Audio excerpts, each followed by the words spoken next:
Chapter 3. The Children Fly Away. As Peter told Wendy about fairies, he suddenly realized Tinker Bell was keeping very quiet. "I wonder where she's gone to," he said, getting up, and he called her. Wendy became very excited. "Peter," she cried, "do you mean there is a fairy in this room?" "She was here a minute ago," he said a little impatiently. "You don't hear her, do you?" And they both listened. "The only sound I hear," said Wendy, "is like a tinkle of bells." "Well, that's Tink, and that's her fairy language." The sound came from the chest of drawers. Peter laughed. "Wendy," he whispered, "I think I shut her in the drawer." He let poor Tinker Bell out of the drawer, and she flew around the nursery, screaming with anger. "You shouldn't say such things," Peter said. "And of course I'm very sorry, but how could I know that you were in the drawer?" "Oh, Peter," Wendy cried, "if only she would stand still and let me see her." "They never stand still," he said. Wendy began to ask him more questions. "Do you still live in Kensington Gardens?" she asked. "Sometimes." "But where do you live mostly now?" "With the Lost Boys." "Who are they?" "They are children who fall out of their prams when the nurse is looking the other way, and if they're not claimed in 7 days, they are sent away to the Neverland. I'm captain of them." "What fun it must be."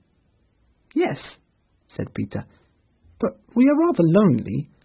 You see, we have no female companionship."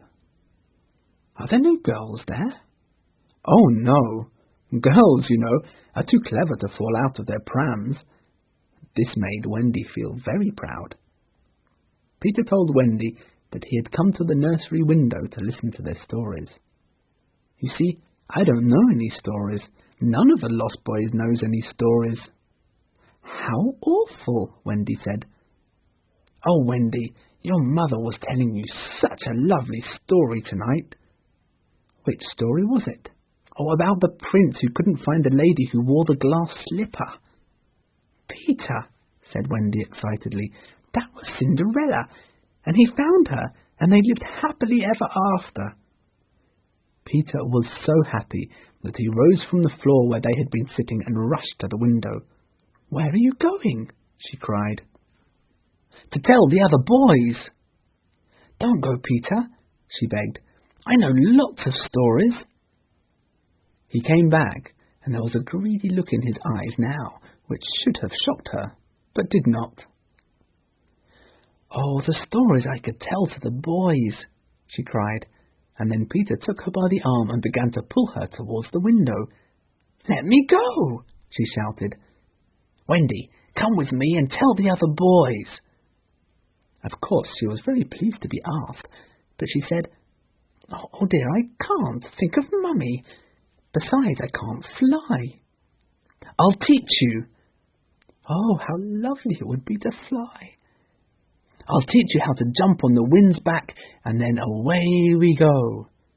"Ooh!" she exclaimed. "Wendy, instead of sleeping in your silly bed at night, you could be flying about with me and saying funny things to the stars." "Ooh! And Wendy, there are mermaids." "Oh, mermaids with tails?" "Really long tails." "Oh," cried Wendy, "to see a mermaid." Peter had become extremely greedy and clever. "Wendy," he said, "we would all respect you. You could tuck us in at night. None of us has ever been tucked in at night." How could Wendy say no? "Peter, will you teach John and Michael to fly too?" "If you like," he said. Wendy ran to John and Michael and shook them. "Wake up," she cried. "Peter Pan has come, and he's going to teach us how to fly." John rubbed his eyes and stood up. "Peter, can you really fly?" he asked. And just to show them, Peter flew quickly around the room. "How wonderful!" John and Michael shouted. It looked very easy, and they tried it first from the floor and then from the beds, but they always went down instead of up. "How do you do it?" asked John, rubbing his knee. "You just think lovely, wonderful thoughts," Peter explained, "and they lift you up into the air." He showed them again. "You're so good at it," John said. "Couldn't you do it very slowly once?" Peter did it both slowly and quickly, but the children still could not do it. Of course, Peter was playing with them, for no one can fly unless fairy dust has been blown onto them. Fortunately, as we have mentioned, one of his hands was covered with it, and he blew some on each of them, with excellent results. Michael immediately flew across the room. "I flew!" he screamed while still in the air. Soon John and Wendy were up near the ceiling. "Oh, lovely! Look at me!" Up and down they went, and round. "Why shouldn't we all go out?" cried John. Of course, this had been Peter's plan the whole time. Michael was ready. He wanted to see how long it would take them to fly 1 billion miles. But Wendy wasn't so sure. "Mermaids?" said Peter again. "Oh, and there are pirates." "Pirates?" cried John. "Let's go right away." It was just at this moment that Mr. and Mrs. Darling left their party.